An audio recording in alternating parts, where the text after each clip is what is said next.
The offseason is officially here for the Orlando Magic, and there's plenty to get to. We'll recap the season a little bit later on in the week, but today, the big storylines entering the offseason, kind of a calendar to get you through the summer. It's time for our first offseason edition of Locked On Magic.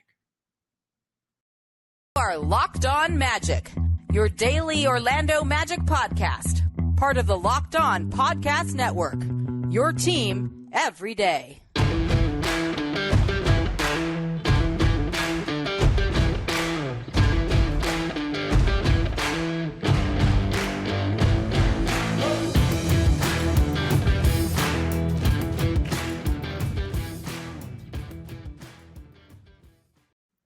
And you are indeed Locked On Magic. Today is April 12th, 2022. My name is Philip Rossreich. I'm the expert and site editor over at OrlandoMagicDaily.com. Of course, follow me on Twitter at PhilipRR_OMD. On today's episode of Locked On Magic, we're going to go over some of the key storylines for the Orlando Magic for this offseason, from the draft to free agency to summer league and into training camp. The big questions or the big issues the Magic will face to kind of prime you up for the offseason before we dive into the details later on in the summer, obviously, and get into some more of season recap stuff and recapping what we've seen this season. We're going to look ahead before we look behind. Before we do any of that, though, we do want to thank you all for making Locked On Magic part of your day every day, no matter when you listen to us, whether it's first thing in the morning, whether it's right when we upload. We truly appreciate you making Locked On Magic part of your day. Remember, the Locked On Podcast Network, it's your team every day. Today's episode is also brought to you by PrizePicks. Check out PrizePicks.com and use promo code NBA, or go to your app store and download the app today. PrizePicks is daily fantasy made easy. So the Orlando Magic season's over. Obviously, they finished with a 22-60 record. The next time that we'll really be able to talk about the Orlando Magic, barring breaking news, of course, is May 17th, when the NBA will be at the NBA Draft Combine in Chicago. And we see the Orlando Magic's draft position. We can't start this offseason or can't start talking about this offseason without diving into the NBA draft. Without diving pretty deep. Excuse me, had to sneeze there. We can't start talking about this offseason without starting with the NBA draft. It is the central thing of this offseason. The Orlando Magic, we'll talk more about free agency and the Magic's free agency situation in a little bit, but the Magic, the biggest player the Magic add this offseason, the biggest change that's going to happen this offseason is the draft. The most impact player the Magic can add this season or most likely the most impact player the Magic will add this offseason will come through the draft. Where the Magic land on draft lottery night is going to be hugely determinative of what this team can actually do and what they can actually accomplish. I mean, just look at last year.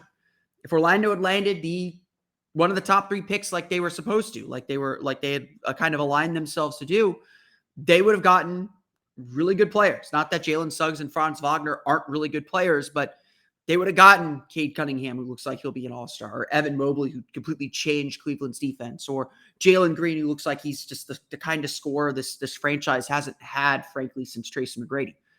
The Magic need talent. If there's one takeaway that I can say from a 22-60 season that was encouraging in a lot of ways, it's that the Magic need a guy that they can orbit around, that they can center themselves around, that can kind of drive the ship. And that's always impossible to ask a rookie to do that completely. And maybe that guy is on the roster already, whether it's Markelle Fultz, whether it's Franz Wagner, whether it's even Wendell Carter. I mean, I'm not going to put that too far past him, although I think we're probably at the stage of Wendell is pretty much what he's going to be. The Magic need an influx of talent. That is the top end talent, not just regular talent, because Magic are extremely talented. They need top end talent. This NBA draft coming up, it's not considered a super draft. Let me just say that. From everything I've read, from the draft people that I've talked to and read from, they all say that, look, the top of this draft is good, but it's not change your franchise good. So I wouldn't completely pin all of the Magic's hopes on winning the NBA draft lottery. But it's still really important, not just to get a player in this draft, but a good player. If the Magic's intentions next season, and I think most fans feel this way, that this team is talented enough, that they're good enough, that they've learned enough, that they should be able to take a pretty significant step forward next year. That the goal next year should not be to be back in this position where you're a coin flip away from landing a top 4 pick. I think most of us expect Orlando to be in that 30 win range next year, to be flirting with the play-in tournament, to be in the season later in the game, for wins to matter. And for that to happen, the Magic do need to take advantage and add a really high-level player in this draft. We've talked a little bit about the draft prospects. You could go back before the NCAA tournament. We had a long conversation with Richard Stamen of Locked On NBA Draft about the draft prospects, about this draft. That was obviously before the NCAA tournament. Some things may have changed since then, but probably not significantly. But here's to familiarize yourself with the big names in this draft. Jabari Smith of Auburn is pretty much widely considered the number 1 guy in this draft. I would say, the way I've been describing him to people is he is Seattle Rashard Lewis and Orlando Rashard Lewis. Seattle Rashard Lewis, if you don't remember, great on the low block, really good athlete, just did a lot of things and just no one knew what to do with him at 6'10" because he was a 6'10" small forward and the league just wasn't thinking that way quite yet. When he got to Orlando, they played him at power forward, but they used him as a 3-point shooter, and he was one of the best 3-point shooters in franchise history for sure. He revolutionized the game. Rashard Lewis doesn't get enough credit in a number of ways. So I'm not here to trash Rashard Lewis because I am a big Rashard Lewis stan. The Magic bid against themselves. They probably overpaid for him. Worth every penny for what he brought to this franchise and what he did for this franchise. And frankly, we don't recognize and love Rashard Lewis enough. That guy is a future Magic Hall of Famer in my book, and he's really, really good. But I will say this: Rashard Lewis is not a number 1 guy. So if it sounds like I am putting a little bit of a ceiling on Jabari Smith right now, it's probably because I am. Look, Smith is a really good defender. He's a really good shooter. He could score a little bit off the bounce. He'll provide everything the Magic need to provide, and he'll be able to provide it pretty quickly. But I do think that he is sort of the safe pick. He's the most known guy of this bunch.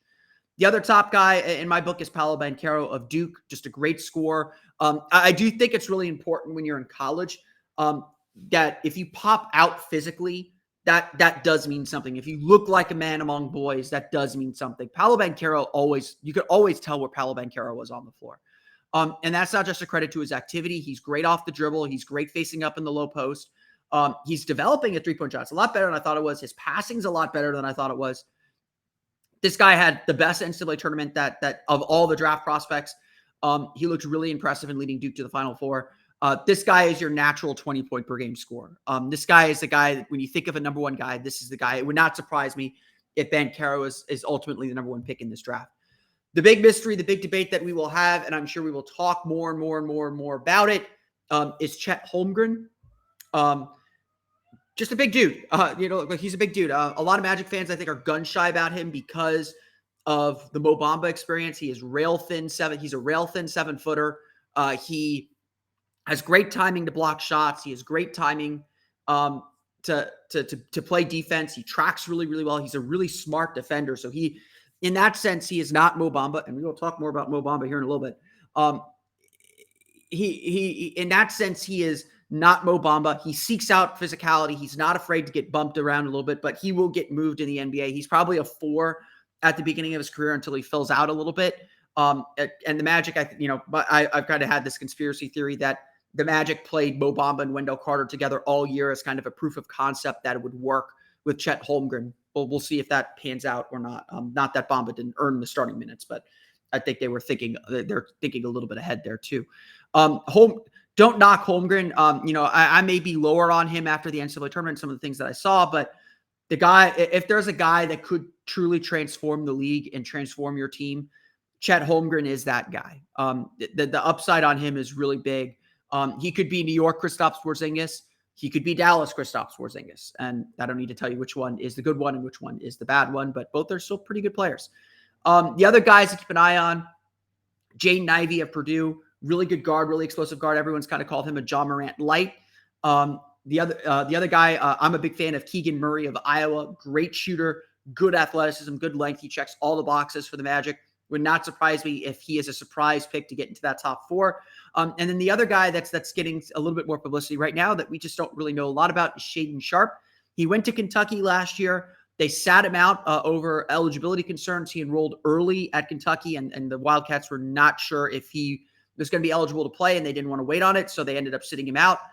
He is planning, it appears, according to a report today, he is planning to enter the draft, but will maintain his eligibility. So it's not 100% sure that Shaden Sharp will be in this draft, but I know a lot of people who do consider him the best talent in this draft class, but no one's seen him play. This is all to say, I just named 6 guys that Magic fans should be very comfortable taking. And there's a few others that I think they should be looking at as well. Benedict Mathurin of Arizona and Nikola Jovic, who declared for the draft yesterday. He's been playing, I think, in the Baltic League. Don't quote me on that.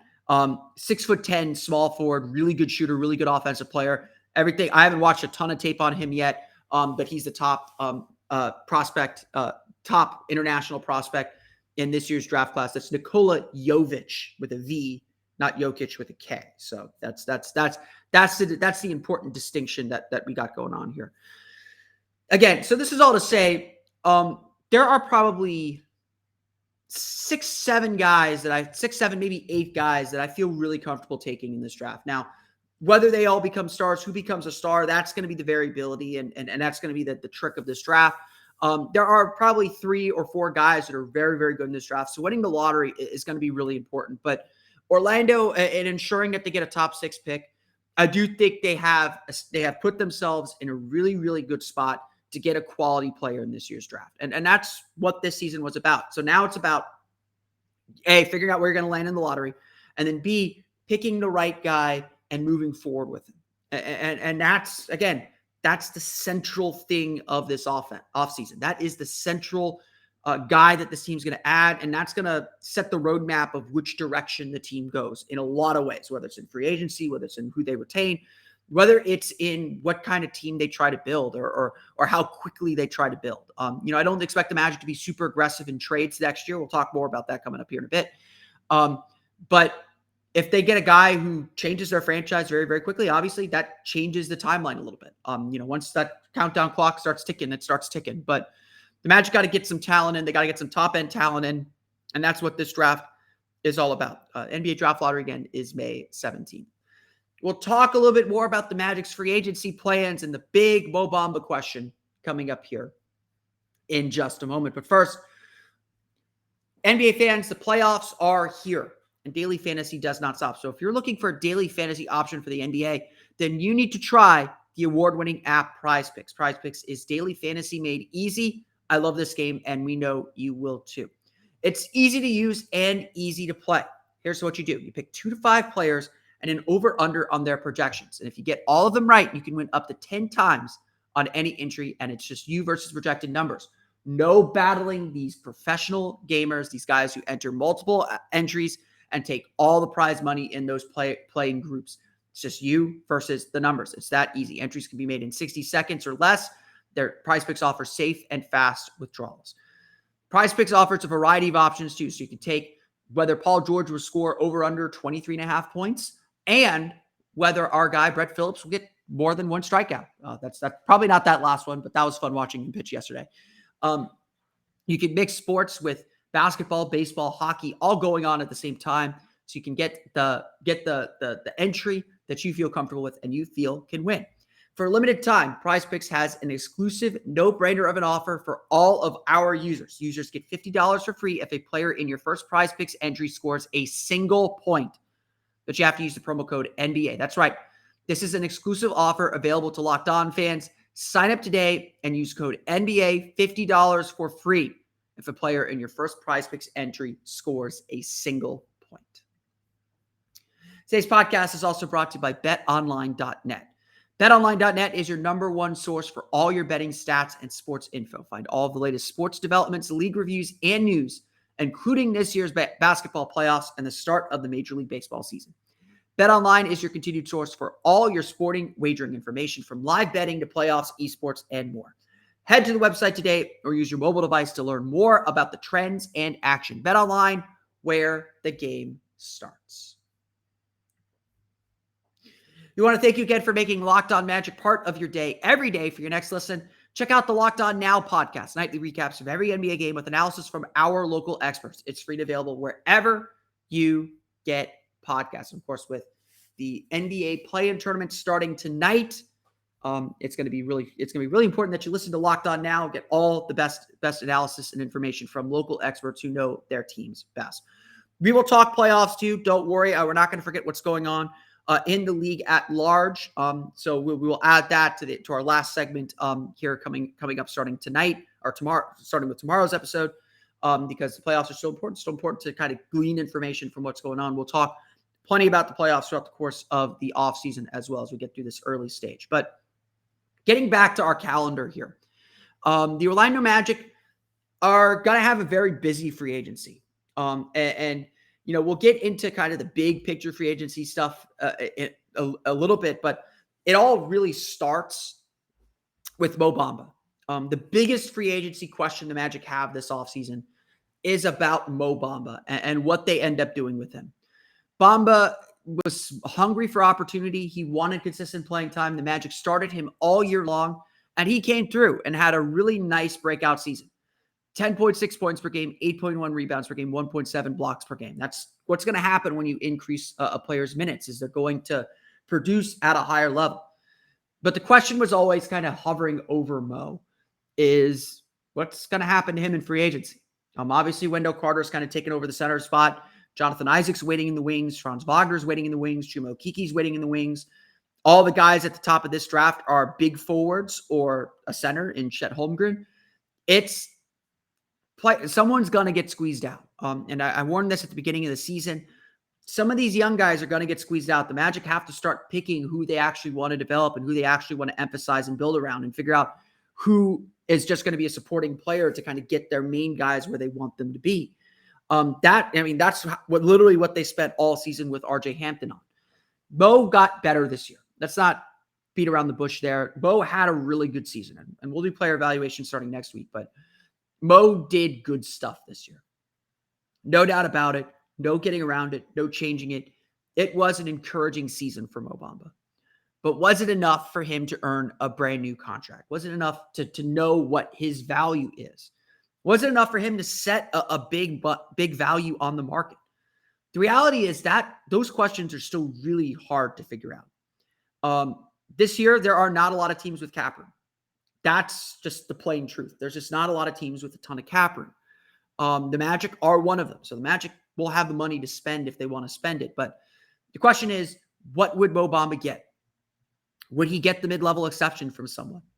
And if that's the case, would he just take the qualifying offer about $10 million when the mid-level exception is 9.5, 9.7 to go to another team? Would he just take the qualifying offer and kick his free agency can down the road another year, hoping to get another strong season?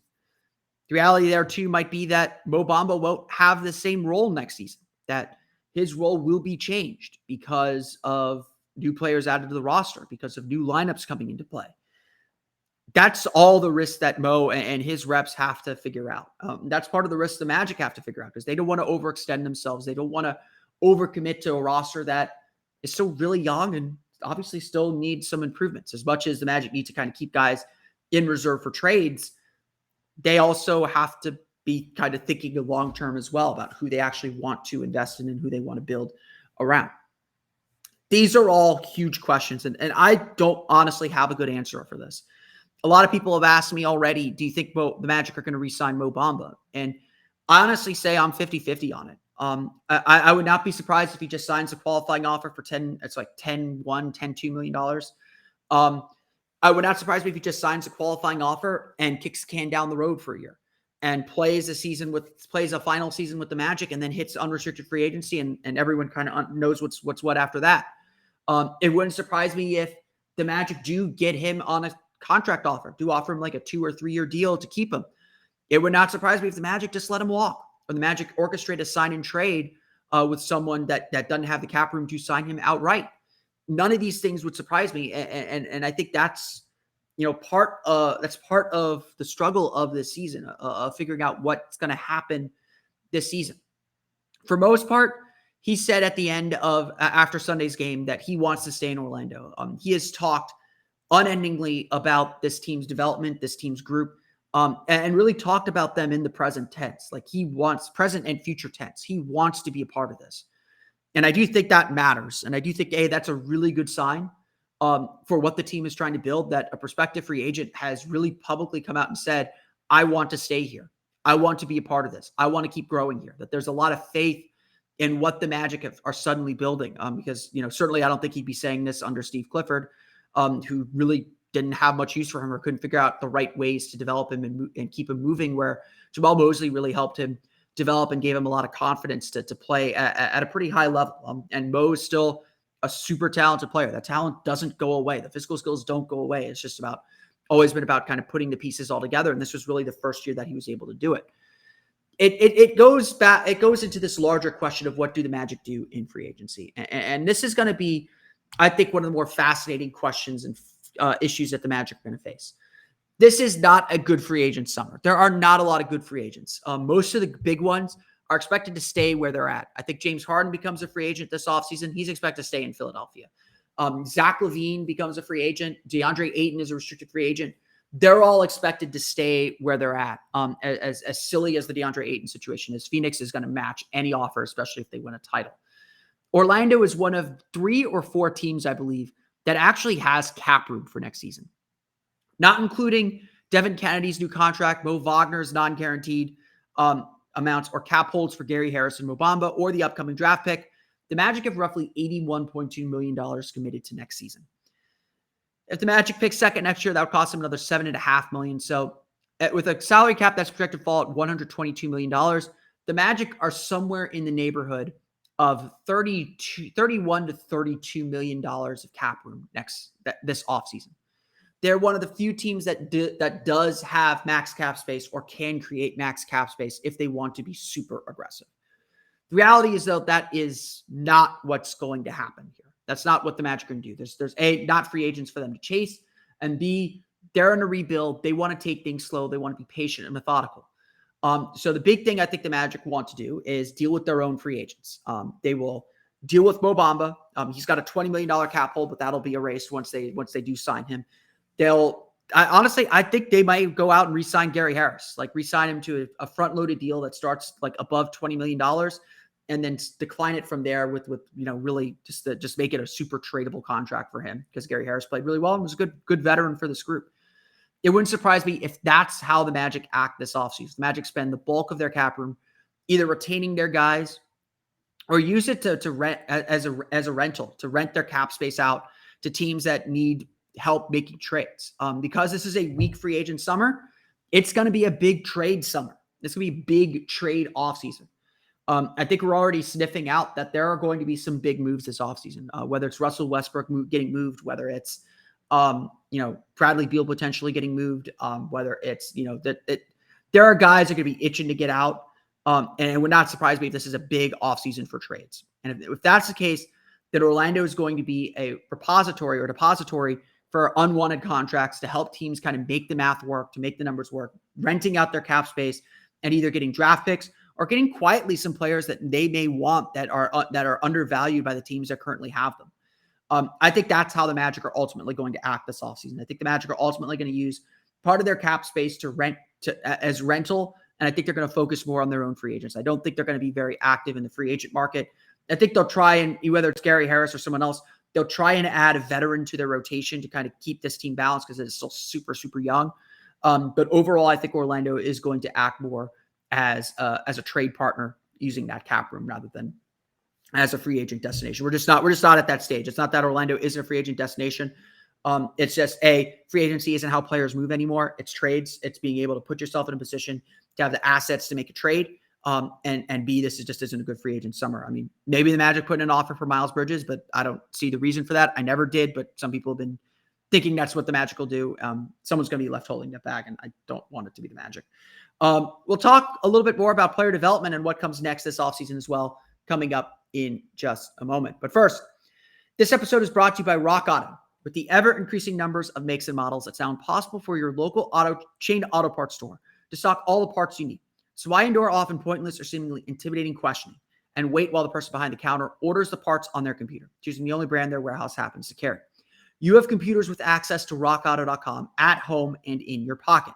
So save time and money when using Rock Auto. Rock Auto is a family business serving do-it-yourselfers for more than 20 years. Their prices are reliably low for every customer, and they have everything you can need, from brake parts, tail lamps, motor oil, and even new carpet. Go explore their easy-to-use website today to find the solution to your auto part needs. Go to rockauto.com right now and see all the parts available for your car or truck, right? Locked On in their How Did You Hear About Us box, so they know we sent you. Amazing selection, reliably low prices, all the parts your car will ever need at rockauto.com. So we've talked about the draft.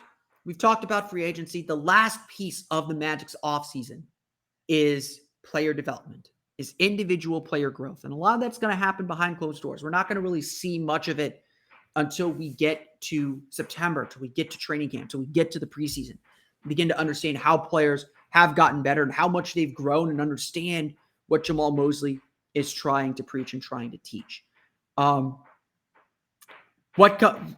There is one thing, though, that we will get to see, and one thing that's going to be super important for this team, and that's Summer League. For teams that have high draft picks, for teams that are relying on their young guys, Summer League is actually super important. It's sort of a checkup. It's sort of an understanding of like, okay, this is where this guy is. And for the public, it's our only chance to see those guys develop. Now, obviously, the Magic will have a high draft pick, and rookies are rookies. So, you don't want to read too much into what Summer League means for rookies. But for second-year players, Summer League is supposed to be a chance to really dominate, to show the growth and to show how much comfort you have. We see a lot of second-year players come into Summer League and look like the best players because they are the best players, because they've been through the ringer. They've been through it in the regular season. They know what the NBA is actually about, and they play like veterans. Seeing a big sophomore bump in Summer League is absolutely critical. And that's why for the Magic, Summer League is going to be super important for Jalen Suggs. Getting a chance to see how he's improved, how much the game has slowed down for him. It's going to help this team plan a lot of things for itself. It's going to help this team plan a lot for their franchise. Jalen Suggs had a somewhat disappointing rookie season. There's no getting around that. There's no changing that.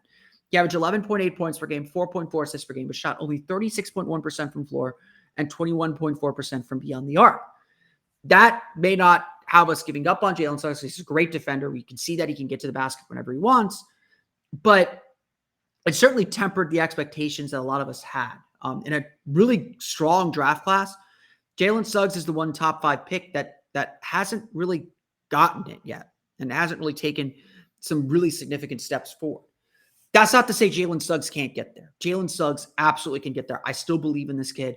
I still think he's the most talented guard the Magic have drafted since Penny Hardaway. And I will stand by that, at least for now. But the pieces have all got to come together, and he can be a really, really special player. Summer League in early July is going to be a big moment then, because it's going to be our chance to see just how much the game has slowed down for him, just how much his shot has improved, and just how much confidence he has playing in that environment. Look, we're not going to sit here and pretend that Summer League means everything. But for a guy like Jalen Suggs, it's going to be a huge step for him. It's going to be a huge step for this team. They're going to bring all those players together. They're going to bring Jalen Suggs together, Franz Wagner together. They're going to bring their draft pick together. It's going to be their first chance to be on the floor. They're going to work with the coaching staff. They're going to, I'm sure some of the Magic players will all roll through Vegas, and I'm sure some of them will go through practice. It would not surprise me if Jonathan Isaac practices with the Summer League team but does not play as sort of hopefully his recovery is at the stage where he will be able to do that by July and get some run-in with, guys, get some run-in with those guys. That is 100% what the Magic should hope for. Obviously, that's a choice that's kind of up to Isaac as much as anyone else because of CBA restrictions. But Summer League is going to be a big moment for Jalen Suggs. Summer League is going to be a huge deal for Suggs because it's going to be his chance to show that he learned a lot from his rookie year and he's gotten a whole lot better. That is really, really, really critical. Of course, the last piece of the Magic's offseason, one that we probably will not know until September, is Jonathan Isaac's recovery. Outside of the extracurricular activities that Isaac's doing that are certainly unsavory, we need to see this guy back on the basketball court. We need to see him play. We need to see him figure things out. We said it throughout the course of the preseason. This season, the main storyline was getting Isaac healthy, getting him back on the floor because he was the one player on the team that had an elite skill, that was an all NBA something. He is an all defensive team player, an all defensive team caliber player. Not getting him on the floor this year was certainly a missed opportunity. One that they don't have control over, obviously. His body wasn't recovering as quickly as they thought. They're being cautious. He hasn't played in 2 years.